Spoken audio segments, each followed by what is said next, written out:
kabajamaa uummata Oromoo, kabajamtoota hordoftoota keenya hojiiwwan gurguddoo Oro ICT yeroo ammaa tiimiin Oro ICT dhiyeessu keessaa tokko kun weebsaayitii yookiin marsariitii afaan Oromootiin qophaa'e kan Oro ICTti. Tajaajila teekinooloojii irratti gorsoota garaagaraa kennina. Maxxansaalee garaagaraa haala uummata keenya fayyaduu danda'uun qophaa'an irratti dhimma tokko tokkootiin dhiyeessina. Tajaajiloota yeroo ammaa teekinooloojii hawaasa keenyaa ceesisuu danda'a jennee yaadnu akka weeb sarviisii, biizines appilikeeshinii, diijitaal maarketingii fi miidiyaa maarketingii, koonsaltingii, tireeningii fi sappoortii adda addaa kennina. As jalatti tajaajiloota garaagaraatu jira. Kana marsariitii keenya irraa ilaaluu dandeettu. Kanumaan wal qabatee marsariitii keenya irratti bifa asii dhiyaate kanaan ibsa gahaa wajjin waan jiruuf asirraa hubattanii ilaaluu dandeettu. Marsariitiin keenya Oro ICT isa kana jechuudha. Yeroo ammaatitti hordoftoota marsariitii keenya irraa odeeffannoo argatan miliyoona 2 oltu jira. Sabiskiraayibaroota 10,000tu jira. Odeeffannoo guyyaa guyyaan waan agarsiifnu argatan jechuudha. Guyyaa guyyaa wantoota dameewwan kanneen jalatti bahan ilaaluu dandeettu. Maxxansaalee haaraatu jira. Maxxansaaleen haaraa keenya jalatti intarneetatu loodiin goone malee tarree isaa hedduu ol dhufuudha. Wantoota maaliif akka nuuf filachuu dandeettan ibsuu danda'u. Maxxansaalee garaagaraati. Maamiloota keenya muraasa ijoo kanneen irratti odeeffannoo teekinooloojii wal qabate sooshaal miidiyaa barnoota ICT akkasuma immoo riikooginishinii intarnaashinaali hanga intarnaashinaaliitti mo'achuutti riikooginishinii qabna. Hojii bira 2017 hojjadden jechuudha. Kana qofa osoo hin taane Afrikaa diijitaal maarketingii hundeessine yeroo ammaa dargaggootaaf waan dandeenyu hojii uumuudhaaf yaalii gochuu jirra. Kuni waa hedduu of jalaa qaba. Keessa namni dubbisuu barbaadu tasgabbiin seenee dubbisuu danda'a. Kuni fakkeenya tajaajiloonni as jalatti kenninu sarviisis kan jedhamu kana keessatti tajaajilli kenninu hedduu jira. Weeb sarviisiin jira. Intigireeted diijitaal maarketingii jira. Loogoo diizaayinii fi biraandiingii jira. Kunneen tokko tokkoon tajaajila dhaabbilee barbaadaniif hojii ogeessotaan dhaabbanni keenya yeroo ammaa kennaa jirudha. Poortaalii biraas qabna jechaadha. Poortaalii akka ADM Stooriidha. ADM Stoorii itti aansee isinitti agarsiisa. Akka birookariidha. Deetingii wantoota garaagaraa jira. Isa kan isinitti agarsiisan ta'a. Asirratti ibsoonni garaagaraa waan jiraniif qaamni barbaadu dhufee ilaaluu danda'a. Marsariitii keenya irraa odeeffannoo guutuu fi hojiiwwan keenya haala salphaadhaan odeeffachuu danda'a jechuudha. Haaluma salphaan asirraa nu qunnamuu danda'a namni nu qunnamuu barbaade jechuudha. Bifa kanaan kan qophaa'e marsariitii Afrikaa diijitaal maarketingiiti. Afrikaa diijitaal maarketingii qopheesse kan dhiyeessu Oro ICT ta'uu asuma irraa hubachuu dandeettu. Jira kana qofa osoo hin taane istoor Afrikaa ADM istoor jennee yeroo ammaa bifa garaagaraatiin dargaggoota keenya waan danda'an hojjetanii akka hojii isaanii eegalaniif kan qopheessineeti magaalota Oromiyaa garaagaraa keessatti gadhiisuudhaaf deemnu. Appilikeeshiniin moobaayilaa isaas hojjetamee gadhiifameera. Namoonni hedduu argattaniirtu. Kanarratti beeksisa bakka argamaatiin bittaa gurgurtaa elektirooniksii gochuudha. Hoteelaaf mana nyaataa, riil isteetii fi geejjiba, ijaarsa iddoo bashannanaa akkasuma immoo wantoota garaagaraatiin afaan Oromootiin guutuun isaa hin hiikamne wantootaaf jira. Afaan Oromootti kan jijjiirame afaanota garaagaraatiin waan tajaajila kennuufidha. Kanarratti asirraa kennu bifa kanaan waan barbaannu sarchi goonee akka argachuu danda'u. Namni keenya bakkuma jiruuf bakka biyya jiru taa'ee walirraa bitachuu, walirraa gurgurachuu danda'a. Appilikeeshinii isaa asuma argachuun hin danda'ama. Namoonni ilaaluu danda'an asuma yoo tuqnee jenne googilii irraa nuu banaa daawunlood godhanna jechuudha. Kuni bittaaf gurgurtaadhaaf tajaajila haala mijeeffatee haala mijeessutti jirra. Hawaasni keenya bakkuma jiru akka walirraa bitatu akka waliin gurguru kanneen wantoota haala mijeessuuf hojjetamanidha. Kana lood gochuu dandeenya. Bal'ina isaatiin as keessatti immoo wantoota garaagaraatitu gadhiifamaa jira. Fakkeenyaaf kopheen kun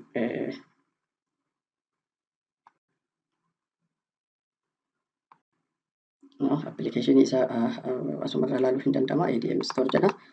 Kanaan install godheera. Nama install gochuu dandeettu isini. Kuni kaataagoriiwwan adda addaatu jira. Kun amma fakkeenya gara afaan Ingiliffaan geesse afaan Ingiliffaa irratti kaataagorii adda addaatiin baay'isee ADM Stooriin kunniin hotel, restoraant, veekil, construction garden wantoota hedduu jira ilaaluu dandeettu. Deelii diilii qabna. Deelii diiliin kun icciitiidha. Yeroodhaaf amma hanga as baheeti ijoolleedhaaf tajaajila kennuu eegalutti ammatti ibsa bal'aa kennuu barbaannu bifa garaagaraatiin fakkeenyaaf lookeeshinii yookiin immoo iddoo argamaatiin eessatti akka gadhiifamee fi magaalaa kam keessatti akka gadhiifame akkasuma immoo faashinii ilaaluu dandeenya. Veekiliidhaan aappii ilaaluu dandeenya. Manaatiin wal qabatee wantoota jiran jechuudha. Bifa kanaan yoo isinii banee jedhe seendi miiseejii gochuu dandeenya. Akkasuma wal quunnamuu dandeenya nama abbaa kanaatiin amma idduma jiranii akka walirraa bitatanii waliif gurguratan haala mijeessu waan ta'eef adireesii guutuu asuma irratti gadhiisaa irraa haala akkasiitiin akka wal argachuu danda'amu haala mijeessuudha kaayyoo keenya jalqabaa jechuudha. Kana gochuuf immoo loogiin gochuu qabdanaan jedhaadha. Loogiin gochuun barbaachisa jechuudha. Itti aanee immoo tajaajila bilisaa fi yeroo hedduu hawaasa keenya birattillee ittiin galateeffannu maqaa arganne darbees immoo gara teekinooloojiitiin waan dandeenyu hojjetaa jirru dhimma afaan Oromooti. Marsariitiin kun marsariitii afaan Oromooti. Bara 2017 xumuraarra hojjetame achirraa eegaleeti barnoota afaan Oromoo irratti qubee sagaleen jechoota irraa eegalee jalqabarraa haga dhumaatitti barnoota afaan Oromoo irratti barnoota kennaa jirrudha.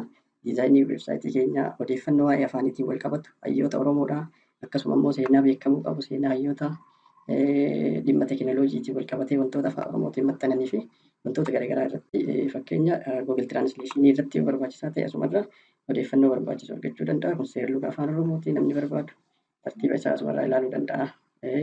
Qorannoolee afaan Oromoolee asumarra jiru. Meeshaaleen barnootaa barbaachisaa ta'an fakkeenya kitaaboleen garaagaraa jiru. Waa'ee Dooktorallee Fidaa kitaaba kutaa 12 afaan Oromoo, mammaaksa afaan Oromoo, haasaa afaan Oromoo Ingiliffaatti asirraa buufatuu danda'a namoonni. Akkasuma immoo kitaaboleen garaagaraa kitaabolee afaan Oromootiin barraa'an hedduun PDF'dhaan marsariitii kanarra kan jiranii fi asirraa daawunlood godhachuun kan danda'amudha. Kanaafuu kun hojii kafaltiidhaan odoo hin taane bilisaan uummata keenyaaf waan dandeenyu gochuudhaaf hojjechaa jirrudha. Asuma irratti kunoo barnoota waa'een jaalalaallee jira, waa'een fayyaallee jira, waa'een barnootaa jira, afoolli jira, galmeen jechootaa jira, aadaan jira. Asirraa ilaaluu dandeenya. Fakkeenya kun waa'ee fayyaa irratti dhimma fayyaatiin wal qabatee cooqa jaalalaa maaliineeti qindeessin hedduutu jira. Qabiyyee isaa ammatti sirreessuu na barbaachisa. Diizaayinii isaa waan jijjiireeruuf kunis diizaayinii jijjiirameedha. Afoola Oromoo irratti wanti dhimma afoolaatiin wal qabatee qubee afaan Oromoo qubee sagaleen aadaa Oromootiin wal qabatee nyaata aadaa irratti wantoota barraa'an. Dabalatee immoo FDM kan jennu guyyaa guyyaa odeeffannoo hawaasa keenyaaf kan kenninu deelii moonitariidha. Odeeffannoo sadarkaa addunyaatti jiru, Afrikaatti jiru, siyaasa dinagdee irratti odeeffannoo jiru, saayinsii fi teekinooloojii irratti akkasuma immoo barnoota dabalataan biizinesii fa'aa irratti kanneen fakkaatan irratti dabalataan qabna. Afaanota afaan Arabaa, afaan Ingiliffaa, afaan Oromootiin tajaajila kan kenninudha. Yeroo garaagaraatti deddeebiidhaan daawwachuu dandeettu marsariitii keenyaa kun.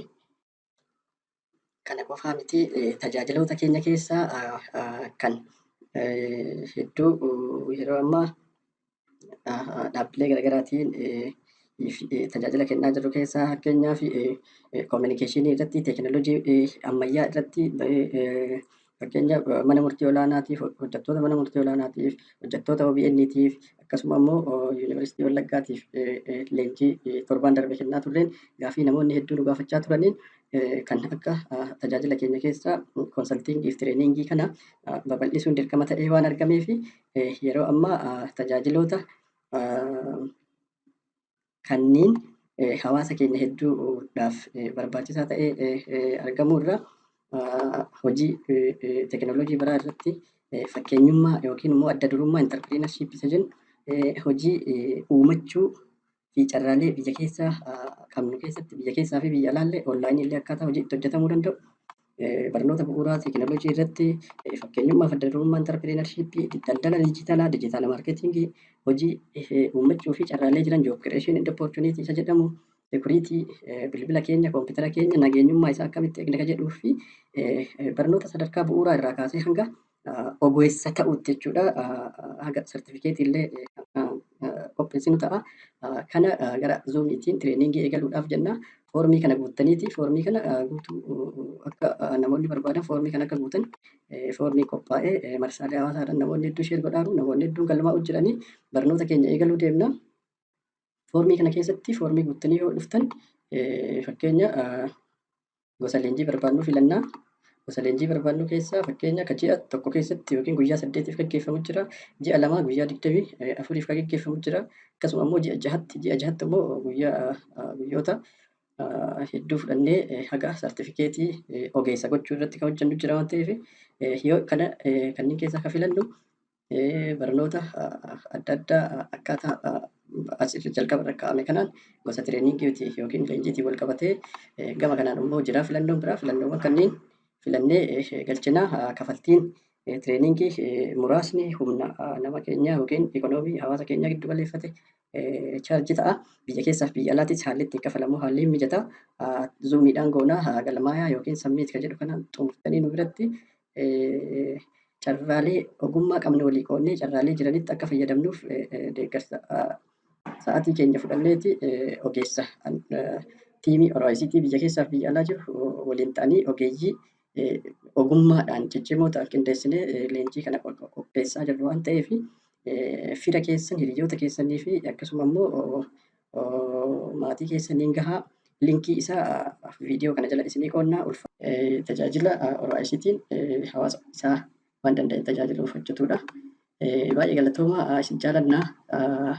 Tajaajiloota kanneen fayyadamaa hawaasa keenya gara teekinooloojii fiduun waadaa seennee hojii eegalle bifa cimee jedhuun itti fufaa. Kana malees siisteemota gurguddaa adda addaa dhaabbilee xixiqqaa irraa hanga dhaabbilee gurguddaatti hojjechaa jirra.